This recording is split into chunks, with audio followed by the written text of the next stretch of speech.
Hello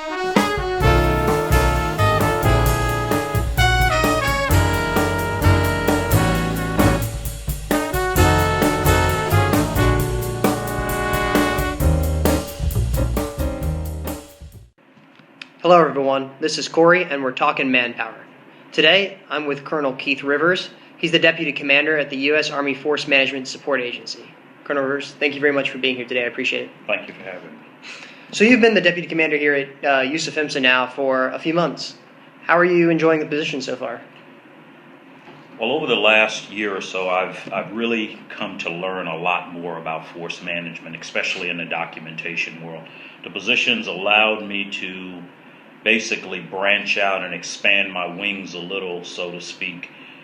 I am enjoying the position because I am truly understanding the importance of documentation and what this agency does and what it gives the Army.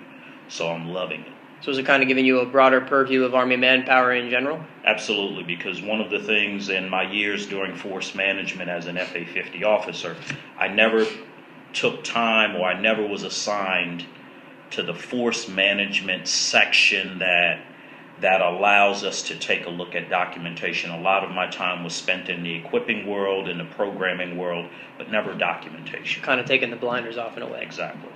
So can you explain to me a little bit about what the U.S. Army Force Management Support Agency is, what it does, and kind of about its missions in layman's terms without getting too much into the weeds? The Force Management Agency, the basic mission, it develops, maintains, and distributes the Army organizational requirements and authorization documents, what people would consider their TOEs, MTOEs, and TDAs. So those are the basic functions. Also, a big part of what this agency does, it's not just documentation, it's force management support. So a lot of the things that we actually do is going out in the community, talking with trade-out organizations, schoolhouses, other Army commands to provide information and train them on different aspects of force management also. So with that, what it sounds to me is a very, very complicated mission. Why is USAFIMSA so important to the Army? Well, first, it's the only organization like it in the Army. We're the only organization that does the things that we do. When you talk about documentation, the maintaining of FMS web, the distribution of those authorization and requirements documents. And it's important that all of the Army, all of the agencies, all of the organizations, all of the commands throughout the Army understand what their basic building blocks are, what the basic building blocks are that allows them to be structured and exist the way that they do. But, and I know you touched on this in a couple of answers ago, but why is documentation and maintaining these proper documents such as TDAs and MTOs, why is it so critical? Well, one of the things, I like to think about it in simple terms. It allows the Army to organize, man, train, equip, sustain, station, deploy its forces. It allows you to do all of those things through the different programs and through the different planning cycles that the Army actually has. In order to properly do a POM cycle from a GA or PA&E standpoint, you need to know what the authorizations are, what the manpower authorizations are, what the equipping authorizations are. Therefore, those things allow you to man properly. Those things allow you to set up training and how much training you actually need to do. How many trucks do you need to man that force or to move that force and all of its supplies? What do the stationing actions look like? How many people are going to be at what location at any given time? And then, of course, deploying forces. We do a lot in the global force management realm when you talk about deploying forces and getting forces ready and for their combat roles. So it's kind of the essential building blocks of the Army is essentially what USAFIMSA is responsible for. Absolutely. So I understand that USAFIMSA, they're beginning to roll out some new communication initiatives. What are these initiatives and why are they important? Well, one of the basic things in any organization is good communication. So when I came in last year, we were talking a lot about communications and communications within the agency. This agency is fairly large when you think about an organization with a single UIC in the National Capital Region. So therefore, communicating with our employees, communicating with the commands, communicating in general is a big piece of any organization. So we're looking at fully developing a communications plan where we communicate internally and externally to the organization. One of the other things that I'm taking a look at is developing a state of the agency address or a state of the agency mission. There's been a lot of changes, then there's been a lot of decisions and a lot of adjustments being made over the last year and to be made over the next couple of years. So I think it's important, just as the president addresses the nation and talks about the things that's important, what the past did for us and what the future holds, I think it's important also for us to do that for the agency.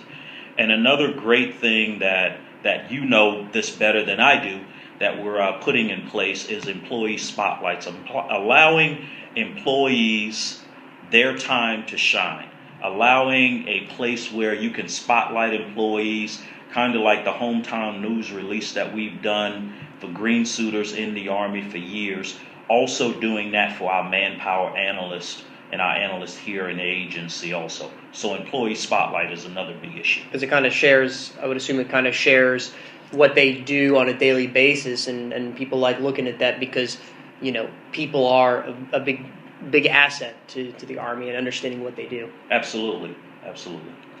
So what advice would you give a manpower analyst who might be looking to do a developmental assignment, some sort of rotation, or to work permanently use of PHMSA, and how can they prepare?